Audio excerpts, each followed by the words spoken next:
Hallie Jackson in Washington, and we are coming on the air with breaking news just seconds ago. A landslide vote in the House of Representatives on a bill that would try to force the release of DOJ documents related to Jeffrey Epstein, which started as a long-shot bid months ago, now one step closer to becoming law. This was a nearly unanimous vote. The final vote, 427 to 1, just hours after some Epstein survivors gathered at the Capitol to rally support. So next step, the Senate, and then on to the White House for the president to sign this into law if it passes that chamber. The president now says he'll do that in a surprising political pivot after months of resistance to backing the bill.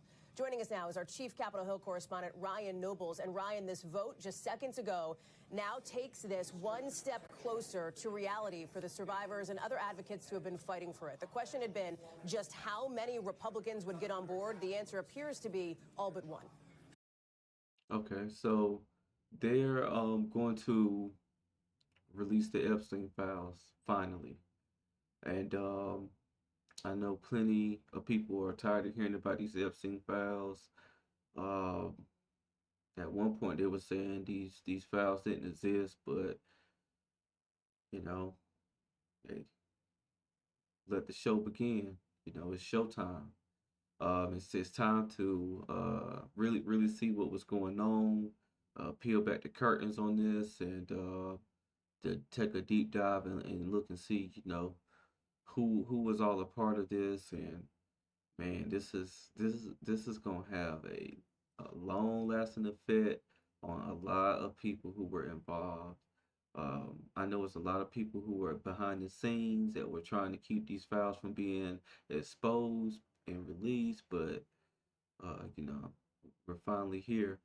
I do know, with the next vid that I'm gonna play, that the Senate they agreed, to go ahead and release the files. So it's only a matter of time before those files are released, because the president is going to sign off on them, and it's going to be very, very interesting to see what comes out of this. Names, different details that wasn't known to the public. This has been like a real hot topic ever since, Epstein was, arrested, and even before he was arrested, it was a big topic. And it's going to be very interesting. There's going to be a lot of content that comes out of this. So let's see what else they have to say about this report here. That's right, Hallie. And as this resolution was officially gavelled and signed through the House of Representatives, there were cheers in the gallery just a few feet from where I'm standing. And we're told that there were survivors of the Epstein saga that were in the gallery watching as this vote took place. And you're right, it was an overwhelming passage. 427 voting in the affirmative, only one nay, and that is Congressman Clay Higgins, who released a statement saying that he is what he described a principled no on this, saying that he has issues with the bill. And of course, Republicans in Congress, including the Speaker of the House, have said from the very beginning that they had issues with the way that this discharge petition, as it's called, came to be. The discharge petition is a maneuver that rank-and-file House members can use to bring a piece of legislation to the floor outside of House leadership. This was initially something that Republicans fought right up until the last minute. There was a group of breakaway Republicans that joined with Democrats to force this to the floor. But once it became a reality that this was something that House members were going to be forced to vote on, Republicans quickly came around and decided that it was responsible and smart for them to vote yes, including the Speaker himself. Today, though, he did hold a press conference and discuss his issues with the bill. He is concerned that it doesn't do enough to protect survivors, that it could put potential victims of child sex abuse at risk of their information being made public, and that it could compromise future investigations. The supporter of this package say that they've written the bill in a way that would solve and deal with all these issues that the Speaker has. He's asking the Senate to change it, Hallie, and of course that is the next big question we have. That's right. How the Senate will deal with this, and we could find that out here in the next hour or so when the Senate convenes. Explain that, Ryan, because you now have the top Senate Democrat, Chuck Schumer, suggesting that he will try to bring this to the floor. He will try to take action, possibly in the next several hours here tonight. Of course, it would need Republican support. What are you hearing from that side of the Capitol? Well, there's two ways that this could go once it reaches the Senate, Hallie. There's a very quick way, and then there's a much more lengthy and arduous process that this resolution could take. If they take the route that Speaker Johnson is suggesting, it could delay the passage and the release of these files indefinitely. So Speaker Johnson is asking for a long list of amendments to be added to this bill. That would require deliberations and negotiations among senators to craft the language that would make them feel more comfortable with voting yes. It would then have to come back here to the House for another vote before it made it to the president's desk. This doesn't seem to be something that most rank-and-file Republicans want to deal with right now because it keeps the story in the forefront. It's something that we'll continue to ask questions about. The other alternative they have is that they can do as Senate Minority Leader Chuck Schumer has suggested and just bring the bill to the floor this afternoon and vote on it, perhaps even by a vehicle called unanimous consent, where they just put it on the floor and say, is everybody okay with this? And if no one objects, the bill passes. That would prevent Republicans from having to deal with the continued questions about this, and it would also send the bill to President Trump's desk as soon as this evening. Now, Okay, so as they were saying, they could, they want to add certain amendments to protect a lot of the victims' rights, which I have no problem with that. You definitely want to protect victims that were taken advantage of. You don't really want their personal information out there. We just really want to know like who was involved as far as making these people victims.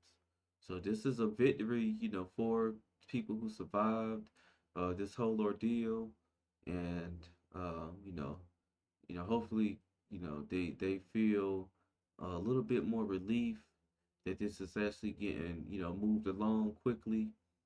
And we'll go ahead and play another video here concerning the House.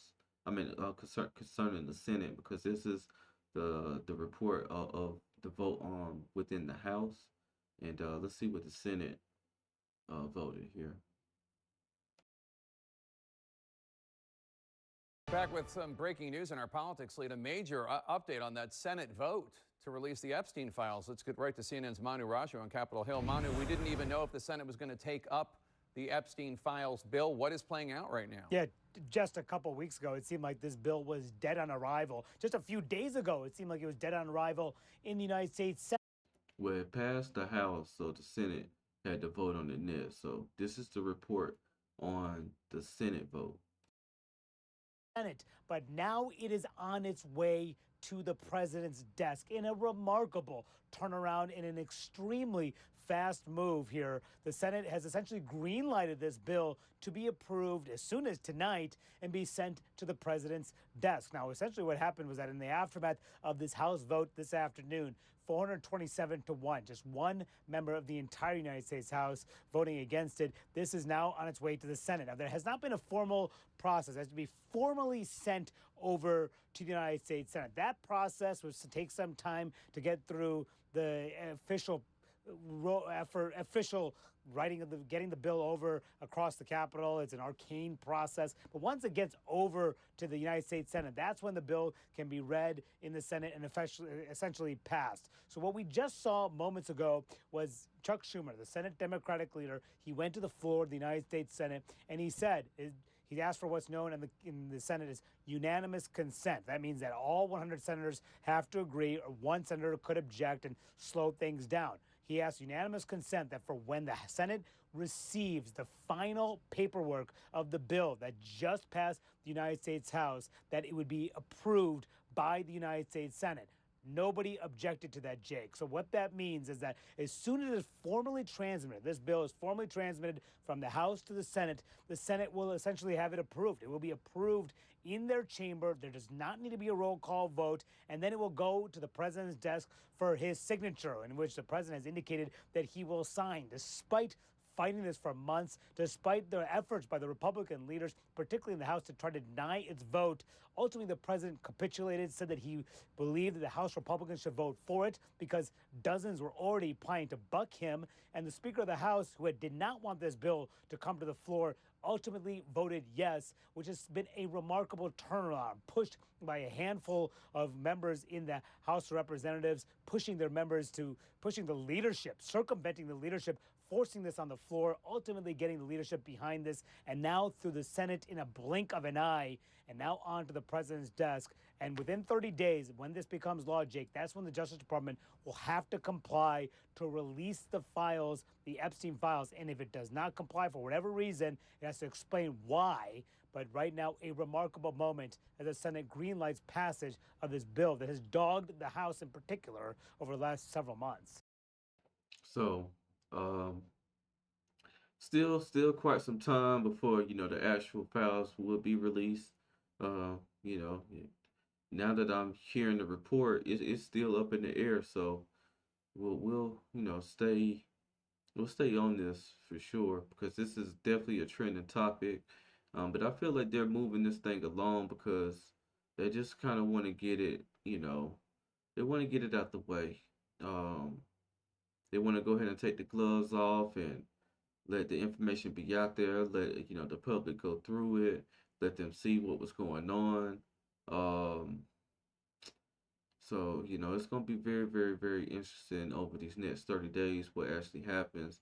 And even after it passes, the DOJ can still choose not to release it for whatever reasons they may have. But I do feel like we'll get to go through those files with a fine tooth comb. And like I said, I feel like there's gonna be a lot discovered through the release of these files. And we'll definitely see um, who was all involved. And um, this could lead to so much more. It can be a huge snowball effect. But I'm gonna go ahead and close out this video. Again, if you like my content, make sure you like, comment, and subscribe. This is Justin Paul. Peace.